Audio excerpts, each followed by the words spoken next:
Lecture TV.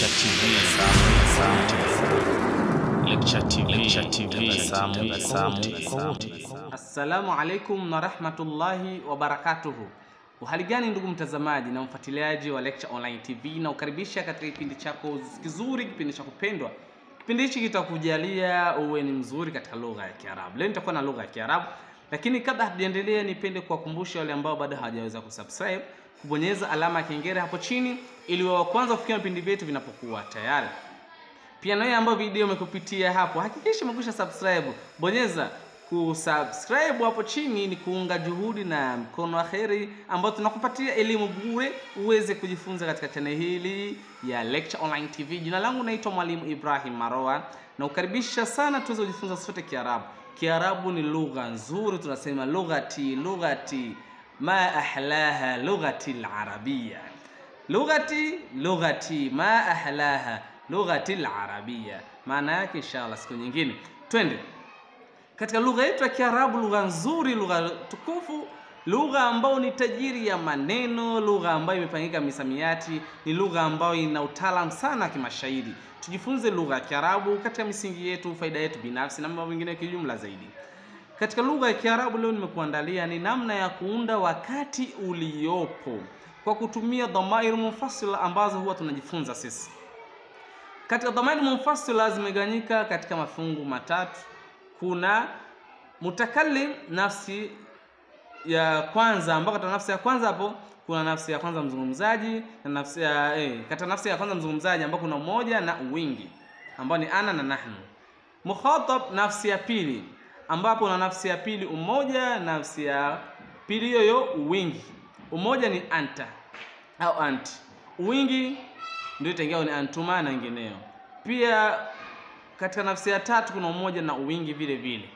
Sasa leo tunataka tukaiangalie nafsi ya tatu, kwa sababu ana na nahnu tumekwisha zitumia. Anta, anti, antuma, antum na antunna pia nazo tumekwisha zitumia. Leo tutakuwa sehemu ya 4, tutaangalia dhamiri mbili ambazo nini? Huwa na hiya.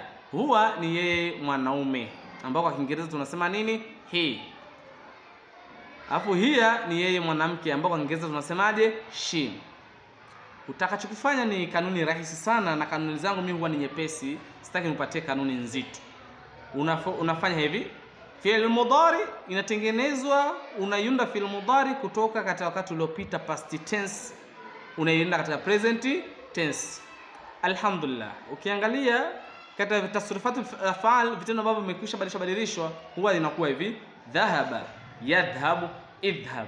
Kuna hapa yadhhab, yaakulu, yajlisu, yamshi, yal'abu, ndio ambao inapatikana dhamiri ya huwa. Utasema hivi: huwa yatbukhu ta'ama, yeye huwa anapika chakula. Kwa unaichukua kile kitendo ambacho kilipo kwenye fi'l mudhari huwa, hiya, yajlis, unakipeleka vile vile kama kilivyo, kwa sababu pale inazungumzia dhamiri ya huwa. Mfano, huwa tatbukhu dajaja, yeye huwa anapika chakula.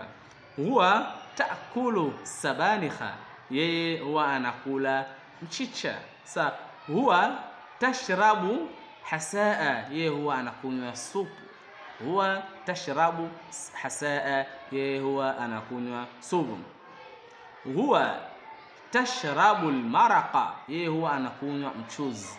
Huwa tashrabu almaraqa, yeye huwa anakunywa mchuzi. Kwa hiyo utachokifanya, chukua sentensi zote na uzibadilishe katika hali kama hiyo. Ni rahisi na wala si tabu sana. Lakini tukija katika hiya ambayo ni he, nini she kwa Kiingereza, ukitaka kusema she goes to school, huwa anakwenda shule, utafanya hivi. Tukiangalia katika huwa tumesema huwa yadhhabu, unabadilisha ile yadhhabu ya inakuwa unaweka ta, inakuwa hiya tadhhabu. Uende kikuchanganya ukajiuliza, mbona ta hii tulitumia katika mukhatab mwanzo? Ile ya mukhatab ni ta ya mukhatab mazungumzisho, lakini katika ta sawa, hii hapa tunazungumzia ni ya mtu aliye mbali, ambao nani? Mwanamke. Mfano, hiya tadhhabu ila almasjid, hiya tatbukhu sabanikha, yeye anapika mchicha. hiya tatbukhu hasaa, yanapika nini? Soup na mengine. Kwa unabadilisha pale unatia ta, lakini hakikisha fi'l mudhari inakuwa marfu', inakuwa na dhamma. Fi'l mudhari inakuwa marfu', inakuwa na nini? Na dhamma. Hala katika vitendo vyote sahihi, lakini katika vitendo ambavyo vinakuwa na illa, mfano masha yamshi, salla yusalli, hicho inakuwa na kasra kwa sababu ya kanuni zinazojitokeza, na vitendo hivyo si vingi, ni baadhi. Sina la ziada. Ulikuwa nami Mwalimu Ibrahim Marwa, lakini kabla sijafunga kikao changu hichi niweze kuambia hivi, hakikisha umekwisha subscribe uendelee kujifunza. Lugha hii ya Kiarabu ni nzuri na inakupa furaha na ina nafasi kubwa sana katika maisha yako. Kwa kumalizia sentensi ambazo tulizonazo katika kuongezea misamiati katika lugha, tumesema sabanikha ni mchicha. Sabanihu mchicha. Kwa tunachukua neno hili hapa, sabanihu ni mchicha. Kama ulikuwa hujui mchicha wa Kiarabu unaitwa nini? Sabanihu. Almaraqu ni mchuzi. Almaraqu maana yake nini? Mchuzi. Kama ulikuwa hujui mchuzi kwa Kiarabu unaitwa nini? Almaraq. Hasaun maana yake soup. Hasau maana yake soup. Kama ulikuwa hujui soup kwa Kiarabu inaitwa nini? Hasa. Hiyo soup ya ng'ombe, si soup ya nini, labda kwa majina mengine, lakini soup kama soup inaitwa nini? Hasa. Bazillau. Bazillau maana yake mbaazi. Bazillau maana yake ni mbaazi. Kama ulikuwa hujui mbaazi inaitwa kwa Kiarabu inaitwa nini? Bazillau. Sawa. Maneno haya nimekupatia faida yako mwenye, baada ya kipindi uende ukahifadhi, yaongeze misamiati katika lugha yako ya Kiarabu. Afu kuna mambo kibao, maneno mengi sana unaweza kuona kila siku. Kuhakikisha umehifadhi walao jina moja, majina mawili, yatakusaidia wewe katika kuongezea misamiati ya lugha ya Kiarabu. Hapa unapotengeneza wakati uliopo sasa, itakupa faida mwenyewe. Pia kwa kuongezea, ili uwe ni wepesi katika kusoma Kiarabu, hakikisha kila siku au siku yote unasoma zile sentensi za lugha ya Kiarabu. Unakuwa mfano vitabu kama hivi hapa, mfano hapa. Sasa hichi kitabu cha kinaitwa Ta'allam Lughatul Arabiyya, kitakusaidia wewe kujifunza lugha ya Kiarabu. Kitabu hicho kuta kina maneno kama huko ndani. Sasa sentensi kama hizo ina mfano kama hivi.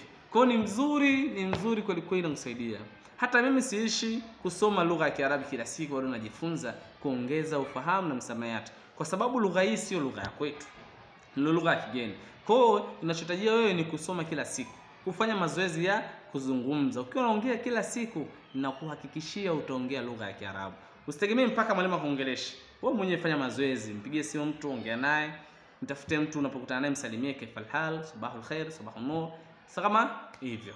Kwa hiyo itakufaidisha kwa kweli. Baada ya kipindi nimekupatia vitu vya faida hapo, chukua uvifanyie kazi. Niseme maasalama. Jina langu naitwa Mwalimu Ibrahim Marwa. Utakuwa nami siku zote inshallah, tuombeane uzima. Maasalama.